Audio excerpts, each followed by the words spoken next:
CCL DAV में शिक्षक के पद पर कार्यरत हूँ। मेरा बच्चों से बहुत ही संबंध रहा है, मेरे छात्र काल से ही। बच्चों, तुम लोग जानते हो कि शरीर में बहुत तरह की क्रियाएं होती हैं। इन क्रियाओं के बारे में तुम लोग प्रथम पाठ में बहुत कुछ पढ़ चुके हो, जैसे पोषण, श्वसन, उत्सर्जन इत्यादि। सभी क्रियाओं में कुछ न कुछ समानता होती है। जैसे हमें भूख लगता है तो हम लोग पेट जो है उस सूचना को मस्तिष्क तक पहुंचाता है। मस्तिष्क उसी के अनुसार फिर आगे का कार्य करता है। ये तो भूख लगने की बात नहीं। मान लें हम कहीं सड़क पर चल रहे हैं, कोई कांटा या कांटी गिर गया पैर के तलवा में, तो वहां से सूचना फिर स्पाइनल कॉर्ड तक जाती है और स्पाइनल कॉर्ड फिर उचित निर्णय लेता है क्या करना है। हमें गर्मी लगती है, ठंड लगता है, इत्यादि इत्यादि। इन सभी के लिए सूचनाओं का आदान प्रदान होता है। ये जो सूचनाओं का आदान प्रदान होता है वह हमारे शरीर में तरह तरह के सेंस ऑर्गन्स हैं। तुम लोग छोटे क्लास से ही इन सेंस ऑर्गन्स के बारे में पढ़े होंगे, जैसे हमारी जिह्वा, हमारा नाक, कान, त्वचा, ये सभी आंख, ये हमारे सभी के सभी सेंसरी ऑर्गन्स हैं। नाउ ये जो सेंसरी ऑर्गन्स हैं सबका काम एक जैसा नहीं है, सब अलग अलग। जैसे हम कोई चीज सुनते हैं, सुनने के लिए हम अपने कान का प्रयोग करते हैं।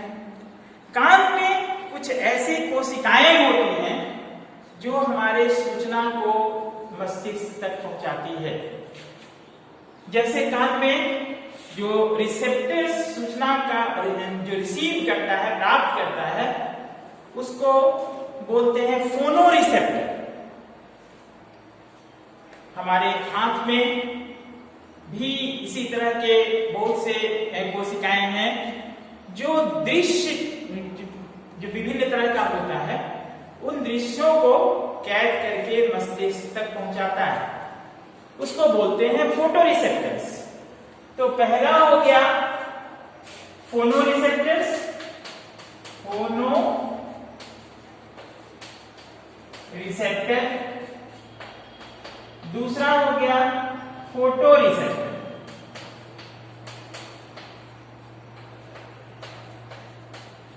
Photo receptor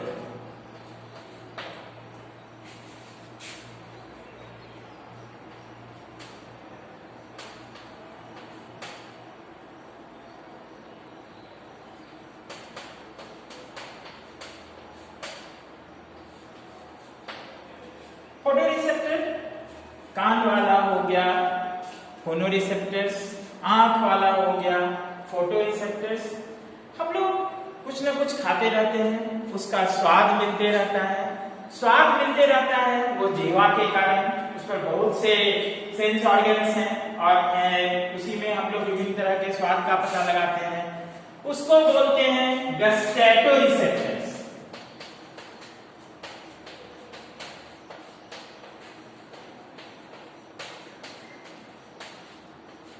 गस्टैटो receptors.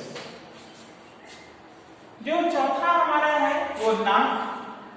हम लोग दुर्गंध, सुगंध सबों के बारे में पता लगाते हैं, जानते हैं।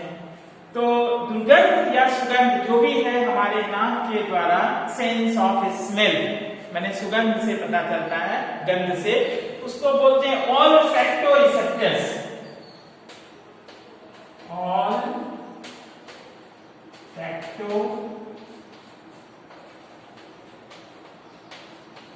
रिसेप्टर। एक अंतिम जो पांचवा सेंस ऑर्गन है वो है, हम लोग कोई भी चीज का स्पर्श करते हैं तो इसमें स्पर्श में मुख्य भूमिका निभाता है हमारी त्वचा। और ये त्वचा जो है इसमें भी बहुत से कोशिकाएं हैं इंफॉर्मेशन रिसीव करने के लिए, और उसको बोलते हैं टेंगो रिसेप्टर्स। Tengo receptor. अब बच्चों एक बार हम लोग इसको दोहरा लें। कितने तरह के सेंस ऑर्गन्स हैं हमारे शरीर में? 5। कौन कौन सेंस ऑर्गन्स? 5 हैं। पहला है फोनोरिसेप्टर्स, कान से हम लोग कोई चीज सुनते हैं। दूसरा है फोटोरिसेप्टर्स, हम लोग कोई चीज देखते हैं। तीसरा है गस्टेटोरिसेप्टर, हम लोग जब कोई स्वाद लेते हैं। चौथा है ऑल्फैक्टो रिसेप्टर्स, जब हम लोग कोई चीज का स्मेल लेते हैं, सुगंध। और पांचवा है टेंगो रिसेप्टर, जिसको कि हम लोग त्वचा के द्वारा किसी चीज का अनुभव करते हैं। अब इन सभी अनुभवों को ये सभी सेंस ऑर्गन्स मस्तिष्क तक पहुंचाते हैं। मस्तिष्क में ये सभी सेंस ऑर्गन्स सेंस ऑर्गन्स के द्वारा जो इकट्ठा की गई है जानकारियां, सूचना, वो पहुंच जाता है और मस्तिष्क उस पर अपना इंटरप्रिटेशन करता है और उसी के अनुसार निर्णय लेता है कि उसको क्या करना है। बात यहाँ आ रही है कि हम लोगों के शरीर में जो सूचनाओं का आदान प्रदान है या शरीर के अंदर कुछ चीजों का, रसायनों का एक जगह से दूसरे जगह तक प्रभाव है, वो सभी किस तरह से संपन्न होता है। इसके लिए जानवरों में, हम लोग भी अब जानवर ही हैं, क्योंकि मनुष्य एक सामाजिक प्राणी है। Man is a social animal. तो हम लोग भी जानवर की श्रेणी में है, क्योंकि उसका जो शरीर का विभिन्न तंत्र है, वह तंत्र हम लोगों के विभिन्न तंत्रों से मेल खाता है। इसीलिए हम लोग भी अपने आप को जानवर की श्रेणी में रखते हैं। बात है कि हम लोग थोड़ा सा जानवर से भिन्न हैं। थोड़ा सा भिन्न होने के पीछे कारण क्या है कि हमारे पास सोचने की शक्ति सबसे अधिक होती है। इस संसार में जितने भी जंतु हैं, उन सभी जंतुओं में मनुष्य के पास जो मस्तिष्क है उसका आकार सबसे बड़ा है, highest in the animal world. Brain body weight ratio जो है, मस्तिष्क का और शरीर का वजन का रेशियो, वो मनुष्य में सभी जानवरों से ज्यादा है। इसीलिए हम लोग कोई चीज ठीक से सोचते हैं, समझते हैं, देखते हैं कि कौन चीज अच्छा है, कौन चीज बुरा है, और उस अच्छा बुरा के आधार पर हम लोग आगे का काम, आगे निर्णय लेते हैं क्या करना है, क्या नहीं करना है। तो जानवरों में जो ये सूचना है उसका आदान प्रदान 2 विधि से होता है। एक है तंत्रिका तंत्र, तंत्रिका तंत्र जिसको अंग्रेजी में नर्वस सिस्टम भी बोलते हैं, और दूसरा है हार्मोन्स।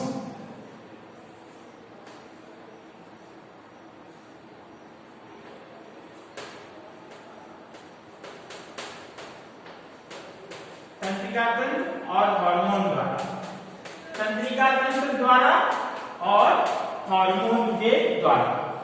तो हमारे शरीर में जितने भी तरह के सूचनाओं का आदान प्रदान है या दूसरे जानवरों में, इन्हीं 2 के द्वारा। तंत्रिका तंत्र यानी नर्वस सिस्टम हम लोग बारी बारी से सबों को पढ़ेंगे।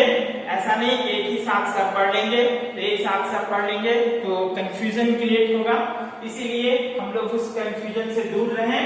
तो सबसे पहले हम लोग जाने तंत्रिका तंत्र, नर्वस सिस्टम, नर्वस सिस्टम, तंत्रिका तंत्र। ये जो तंत्रिका तंत्र है सूचनाओं के आदान प्रदान में त्वरित सहायता करता है। त्वरित मैंने बहुत जल्द हमारे पैर में कुछ गड़ा, उसकी सूचना स्पाइनल कॉर्ड को तुरंत मिल जाती है और वो स्पाइनल कॉर्ड उसी के अनुसार अपना सूचना देता है उस अंग को कि क्या करना है। ये जो है सो फ्रैक्शन ऑफ सेकेंड के बीच में होता है, अर्थात नर्वस सिस्टम के द्वारा जो सूचनाओं का आदान प्रदान होता है वह बहुत ही त्वरित गति से होता है। बच्चों तुम लोग कक्षा 6, 7, 8, 9 सब में पढ़े हो कि कोशिकाओं के मेल से उत्तक बनता है, tissue, group of cells with similar structure. जो सेल्स हैं, कोशिकाएं हैं, उनका आकार एक हो, उनका फंक्शन एक हो, तब वो टिश्यू बनाता है। उत्तक, विभिन्न उत्तकों के मेल से अंगों का निर्माण होता है। अंग माने ऑर्गन, जैसे हम लोग बोल रहे थे सेल्स ऑर्गन्स, तो सेल्स ऑर्गन्स जो है हमारे 5 हैं और सेल्स ऑर्गन्स में ये सभी सेल्स हैं। तो जो 5 सेल्स ऑर्गन्स है, नाम तो मैंने पहले बताया था आपको, शायद याद हो, न भी हो तो मैं फिर से उसको दोहराता हूँ। हमारा जो सेल्स ऑर्गन्स है वो कान, नाक, आंख, जीवा, त्वचा। कान में जो हमारा रिसेप्टर है उसको बोलते हैं फोनोरिसेप्टर, आंख में जो रिसेप्टर है उसको बोलते हैं फोटो रिसेप्टर, जीवा में जो रिसेप्टर है उसको बोलते हैं गस्टेटो रिसेप्टर, नाक में जो रिसेप्टर है उसको बोलते हैं ऑल्फैक्टो रिसेप्टर और त्वचा में जो रिसेप्टर है उसको बोलते हैं टैंगो रिसेप्टर।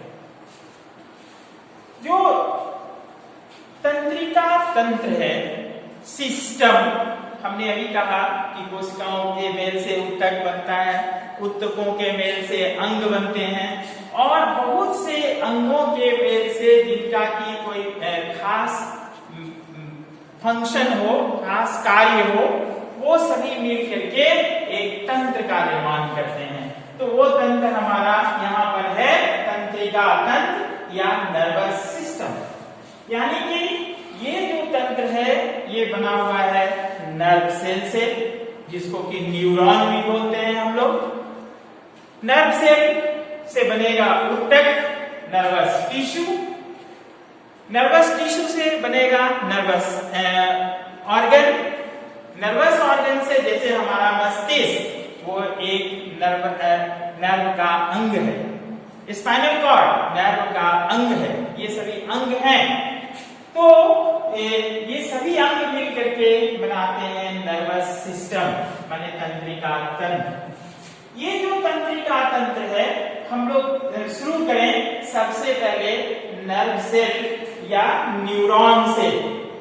ये एक सेंसरी न्यूरॉन का चित्र बोर्ड पर बनाया गया है।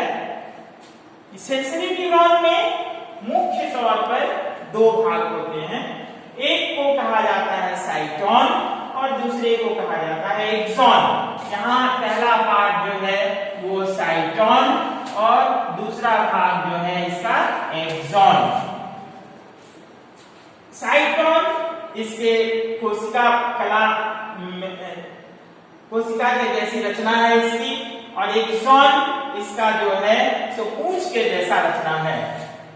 इस साइटोन में एक केंद्रक होता है, केंद्रक न्यूक्लियस बोलते हैं इसको अंग्रेजी में।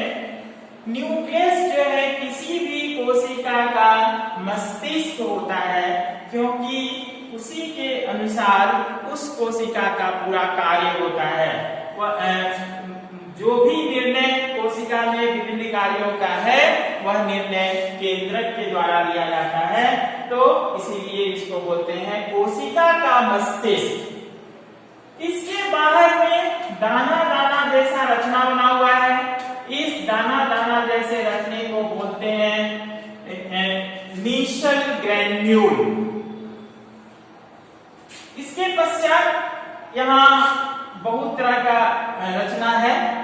यहाँ पर दो आकार आकर के मिल रहा है, जहां मिल रहा है उसको बोलते हैं डेंड्रॉन।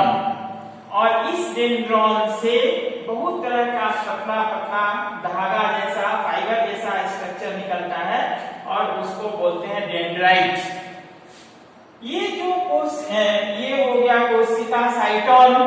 उसके नीचे जो एक्सॉन है, जो उसका पूंछ वाला रचना है, उस रचना में बाहर से उसके ऊपर एक कवर बना हुआ रहता है, जिसको बोलते हैं माइलिन कवर या माइलिन सी।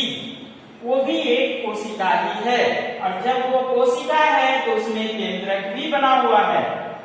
ये दोनों के बीच में एक खांच भी दिख रहा है, इसको बोलते हैं नोड ऑफ रेनवियर। मैंने जानबूझकर इसका नाम यहाँ नहीं लिखा, इसलिए क्योंकि ये तुम्हारे सिलेबस से बाहर का चीज है। फिर भी जब मैं बोल रहा हूं तो लिख देता हूं नोड ऑफ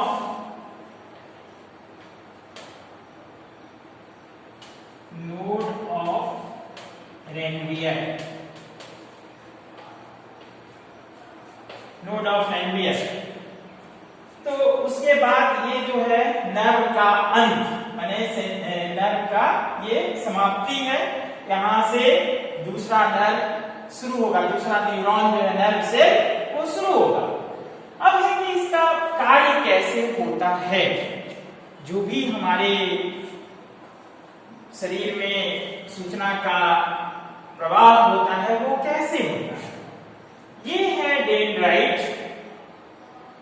डेंड्राइट रासायनिक पदार्थ के रूप में, केमिकल सब्सटेंस के रूप में सूचना ग्रहण करता है और इस सूचना को वो तुरंत इलेक्ट्रिकल इंपल्स, विद्युत तरंग में बदल देता है। इस बात को ध्यान से सुनना है बच्चों, क्योंकि यहां पर बात समझ में नहीं आई तो फिर समझ में नहीं आएगी ठीक से। यहां जो डेंड्राइट है वो डेंड्राइट रासायनिक पदार्थ के रूप में सूचना को ग्रहण करता है और तुरंत उसको विद्युत तरंग, इलेक्ट्रिक इंपल्स, इसको बोलते हैं electric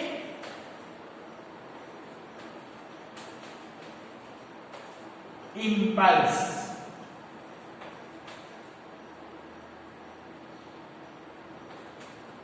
electric impulse, electric impulse विद्युत तरंग में बदल देता है। फिर वो विद्युत जो है इलेक्ट्रिकल इंपल्स इस साइटोन के द्वारा होता हुआ एक्सॉन के थ्रू पास करता है और इस एक्सॉन के अंत में जो सेंसरी न्यूरॉन का अंत है, नर्व एंडिंग, इस नर्व एंडिंग में के द्वारा फिर से वो दूसरे नर्व में चला जाता है। जब ये वहां पहुंचता है तो एक नर्व सेल, एक नर्व कोशिका दूसरे नर्व कोशिका से, न्यूरॉन से मिलता है। उसके जो बीच का जंक्शन होता है, जंक्शन माने दोनों का एक जगह जुड़ाव, उसको बोलते हैं सिनेप्स। सिनेप्स, सिनेप्स दो नर्व कोशिकाओं का जंक्शन है, वहीं पर दो नर्व कोशिकाएं मिलती हैं और यहां पर एक गड्ढा जैसा भी होता है। उस गड्ढा में रिलीज होता है एक तरह का केमिकल जिसको बोलते हैं न्यूरोट्रांसमीटर, और उस गड्ढा को बोलते हैं सिनेप्टिक क्लेफ्ट। ये तुम्हारे सिलेबस से थोड़ा सा ऊंचा है, इसीलिए मैं इसको यहाँ बोर्ड पर नहीं लिखता हूं। तो केवल आपको इतना ही जानना है कि डेंड्राइट रासायनिक पदार्थ के रूप में सूचना को प्राप्त करता है। ये सूचना डेंड्राइट से पहुंचता है डेंड्रॉन में, डेंड्रॉन से ये सूचना पहुंचता है यहाँ कोशिका कला में, जिसको साइटोन बोलते हैं। इस साइटोन में जो डेंड्रॉन से सूचना था वो इलेक्ट्रिकल इंपल्स, विद्युत तरंग विद्युत तरंग के रूप में वो सूचना आई थी। और ये विद्युत तरंग जो है सो यहां से सूचना को एक्सॉन के द्वारा नर्व एंडिंग तक पहुंचा देता है।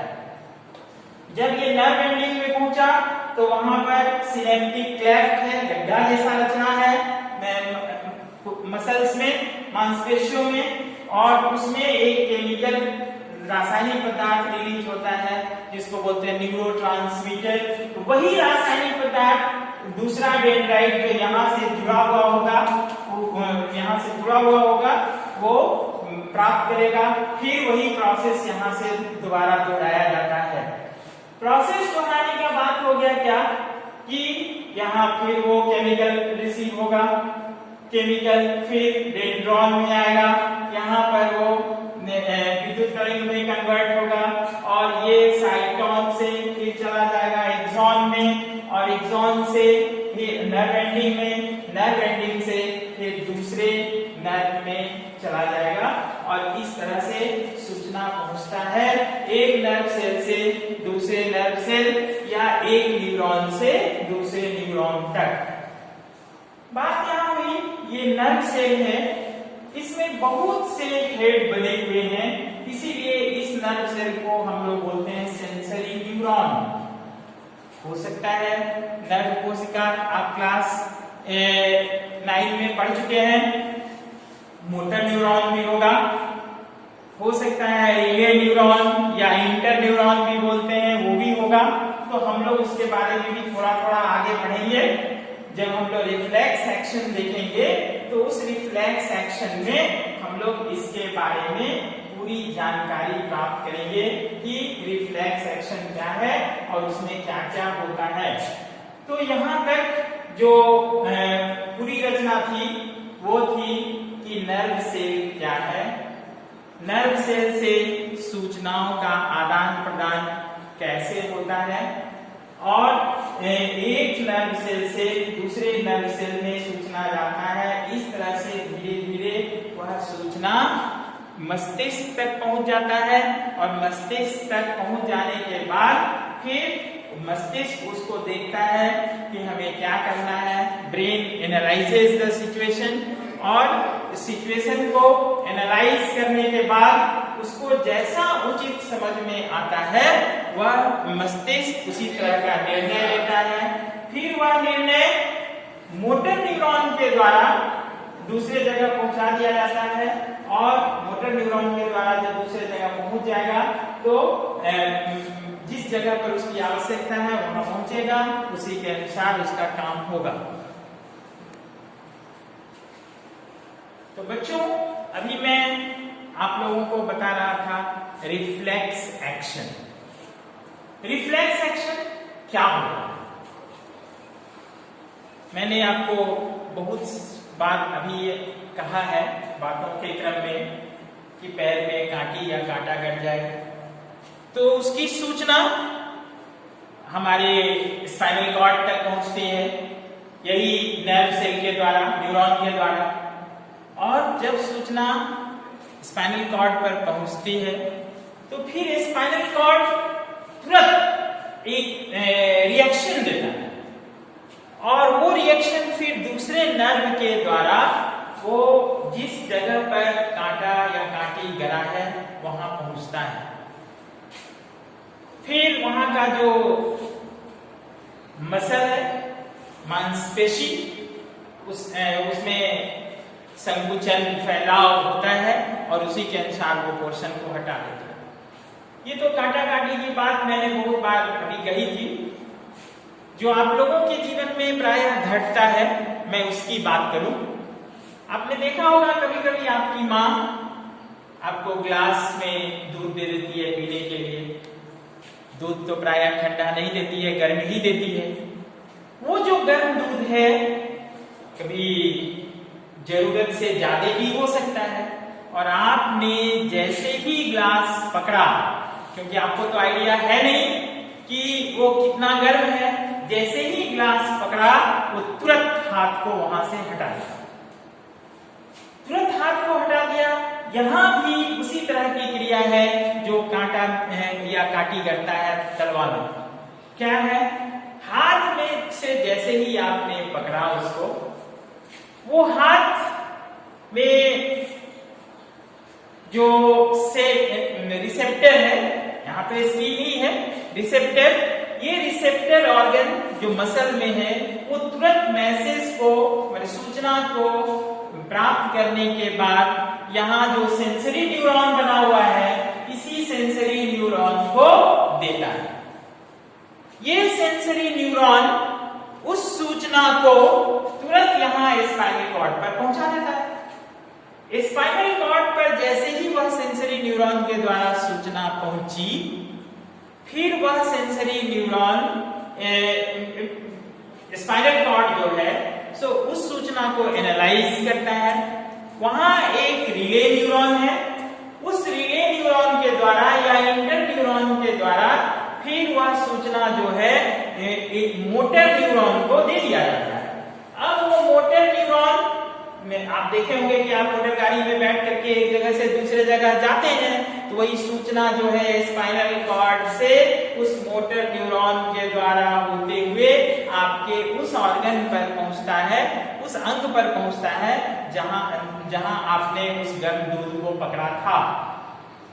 वहां का जो मांसपेशी है उसको बोलते हैं, अब बोलेंगे अफेक्टर ऑर्गन।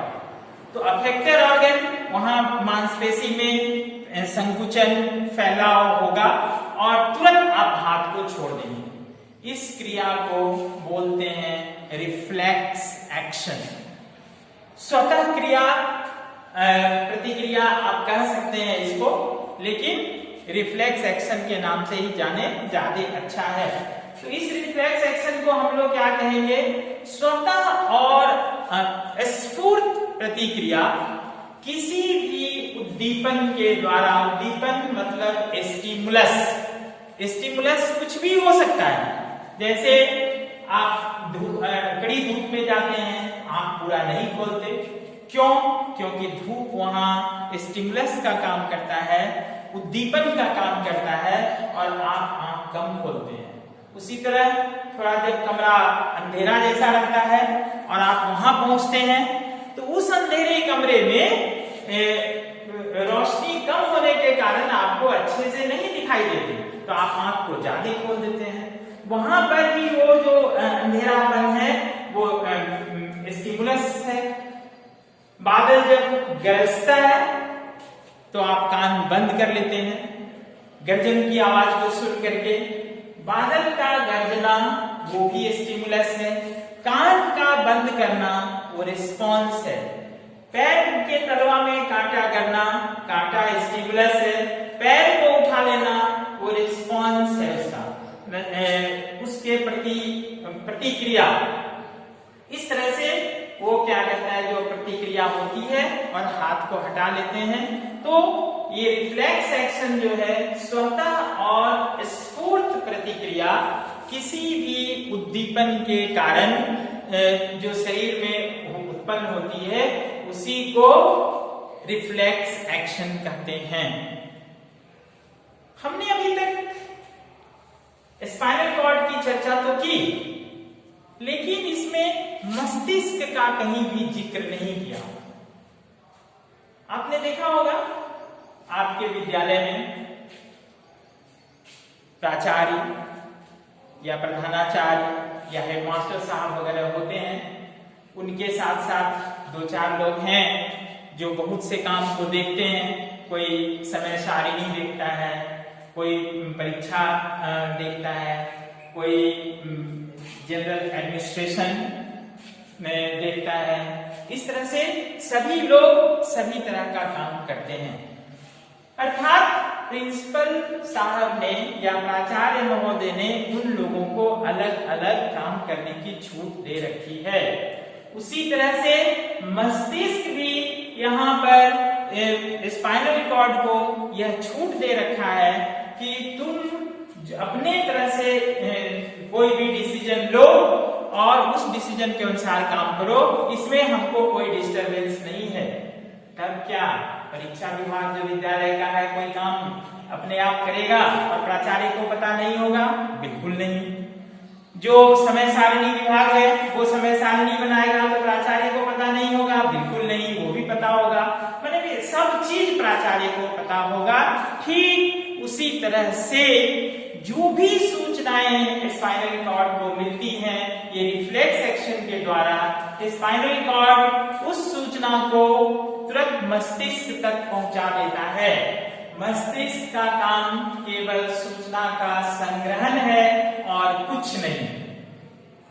या एक बार फिर से मैं आपको बता दूं कि रिफ्लेक्स एक्शन क्या है। यह जो है स्वतः स्फूर्त प्रतिक्रिया है किसी भी उद्दीपन के कारण, और इसका निर्णय केवल स्पाइनल कॉर्ड देता है। मस्तिष्क इसमें कुछ नहीं करता, वो केवल सूचना संग्रहण का कार्य करता है। आपके लिए मैंने एक डायग्राम बनाया हुआ है जो हाथ का मैंने आपको कहा था, वो डायग्राम है ये। यहां देखिए, इस डायग्राम में एक पानी रखा हुआ है, गर्म पानी। बच्चा उसमें हाथ डाल रहा है, उसका हाथ उसमें जल रहा है, जिसके कारण वो हाथ तुरंत हटा रहा है। सूचना का आदान प्रदान कैसे हो रहा है? हाथ जो है उसमें मसल है, रिसेप्टर ऑर्गन, वो रिसेप्टर अंग के द्वारा सूचना जो है पहुंचती है सेंसरी न्यूरॉन को। सेंसरी न्यूरॉन उस सूचना को लेके जा रहा है स्पाइनल कॉर्ड के पास। स्पाइनल कॉर्ड में एक है रिले न्यूरॉन या इंटर न्यूरॉन। बगल में जो सब लिखा हुआ है शायद आपको दिख रही हो या नहीं दिख रही हो, तो इंटर न्यूरॉन या रिले न्यूरॉन, वो रिले न्यूरॉन स्पाइनल कॉर्ड के कहे के अनुसार फिर सूचना को प्रदान देता है मोटर न्यूरॉन को। मोटर न्यूरॉन उस सूचना को तुरंत पहुंचाता है उस हाथ के पास जो मसल है, मांसपेशी, उसको। तब मांसपेशी में खिंचाव, कंट्रैक्शन और एक्सपेंशन होता है, और उस खिंचाव के कारण उस ऑर्गन को हम लोग बोलते हैं अफेक्टर ऑर्गन, और अफेक्टर ऑर्गन से तुरंत हाथ को हटा लिया जाता है। तो ये जो है पूरा विधि, इस विधि को बोलते हैं रिफ्लेक्स एक्शन। यहाँ पर स्पाइनल कॉर्ड क्या कर रहा है कि इस मैसेज को ब्रेन तक पहुंचा दे रहा है। मैसेज टू ब्रेन, ब्रेन माने मस्तिष्क, मस्तिष्क तक सूचना को पहुंचा रहा है, और मस्तिष्क उस सूचना को एकत्रित करके रखता है और कुछ नहीं करता, जिसका पूरा का पूरा डिसीजन स्पाइनल कॉर्ड के द्वारा ही लिया जाता है। अब इस सूचना में ये जो रिफ्लेक्स एक्शन है, इसमें एक रास्ता बना हुआ है। वो रास्ता इस तरह का है कि हाथ में अफेक्टर ऑर्गन है, हाथ में अफेक्टर ऑर्गन है, रिसेप्टर ऑर्गन, हाथ में रिसेप्टर ऑर्गन है। रिसेप्टर ऑर्गन सूचना को ग्रहण किया, ये दिया यहाँ पर सेंसरी न्यूरॉन को। सेंसरी न्यूरॉन जो है उसको पहुंचाया स्पाइनल कॉर्ड में। स्पाइनल कॉर्ड में है रिले न्यूरॉन या इंटर न्यूरॉन, वो सूचना को दिया मोटर न्यूरॉन को, और मोटर न्यूरॉन उसको पहुंचा दिया अफेक्टर ऑर्गन पर। ये जो पाथवे बना हुआ है, इस पाथवे को हम लोग बोलते हैं reflex arc. The pathway of reflex action is called reflex arc। मैं इसका डायग्राम पाथवे का एक बना दे रहा हूं, फ्लो चार्ट।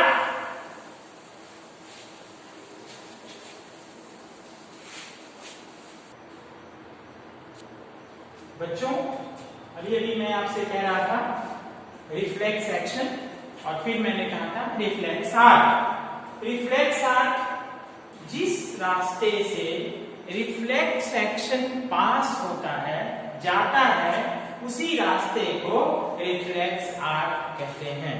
जाता है का मतलब जाने से ही नहीं है, जाना और आना। यहां पर आप देखें, रिफ्लेक्स आर्क में सबसे पहले जो हाथ या पैर का है, जहां पर आप लोग सूचना प्राप्त करते हैं, उसको बोलते हैं रिसेप्टर अंग। रिसेप्टर अंग से सूचना का प्रदान होता है सेंसरी न्यूरॉन के पास। सेंसरी न्यूरॉन उस सूचना को पहुंचाता है स्पाइनल कॉर्ड के पास।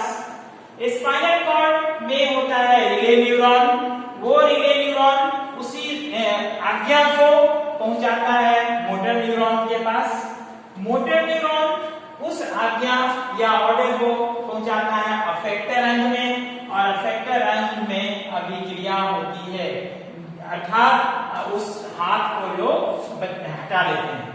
तो ये जो पाथवे है, रास्ता है, इसी रास्ता को हम लोग बोलते हैं रिफ्लेक्स आर्क।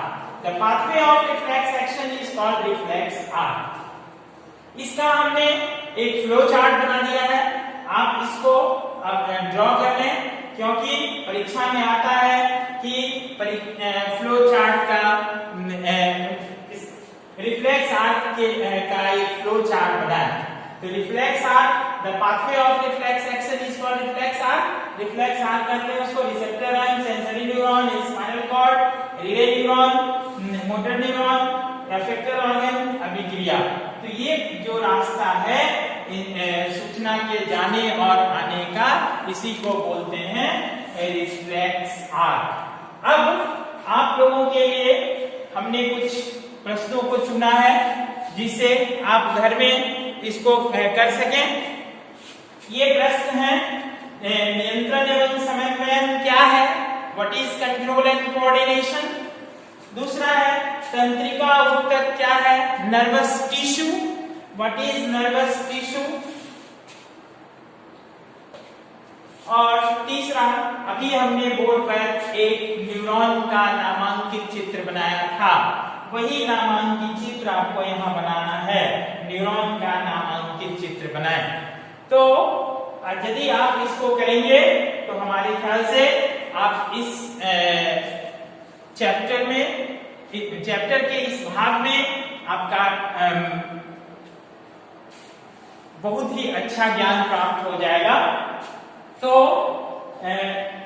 हम लोग इसी के साथ इस चैप्टर को यहीं पर, चैप्टर मतलब चैप्टर का भाग, हम लोग इसका दूसरा भाग अगले कक्षा में पढ़ेंगे, और उस कक्षा में जहां तक भी संभव हो आपके यदि प्रश्न होंगे तो उन प्रश्नों का उत्तर भी मैं दूंगा, प्रश्न नहीं होंगे तो फिर आगे से पढ़ाऊंगा। इस बात को आपको ध्यान में रखना है कि आप जो कुछ भी पढ़ रहे हैं उस पर ध्यान को केंद्रित करना है। आपका ध्यान यदि इधर से उधर भटका तो ज्ञान आपका अधूरा रहेगा।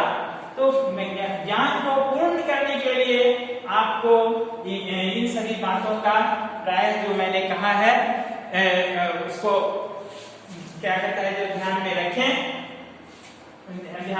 और अपना आगे का काम करते रहें। मैं आप लोगों के उज्जवल भविष्य की कामना करता हूं।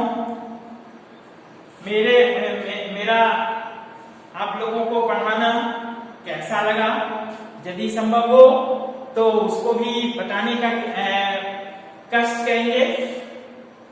मेरे ख्याल से मैं चूंकि बच्चों से बहुत ही जुड़ा हुआ हूं, इसलिए मैंने कोशिश किया है कि इसे साधारण से साधारण शब्दों में बताऊं और आपको क्या कहता है, जो इन सभी बातों का ठीक से पालन कराऊं। आप लोग एक बार रिवाइज कर लीजिए। आपका जो रिवाइज करना तो हम लोग को पहले चाहिए था गृह कार्य से, लेकिन समय का भी कुछ अभाव है। तो हम लोग जान लें कि हम लोग के पास सेंस ऑर्गन्स 5 हैं। 5 सेंस ऑर्गन्स में एक कान, एक आंख, एक नाक, एक जीवा और एक त्वचा। तो पांचों हो गया। सब में रिसेप्टर सेल्स हैं। वो रिसेप्टर सेल्स में कान में फोनो रिसेप्टर्स, आंख में फोटो रिसेप्टर्स, नाक में ऑल्फैक्टो रिसेप्टर्स, जीवा में गस्टैटो रिसेप्टर्स और त्वचा में टैंगो रिसेप्टर्स। ओके बच्चों, धन्यवाद। हम लोग फिर अगली कक्षा में मिलते हैं। धन्यवाद।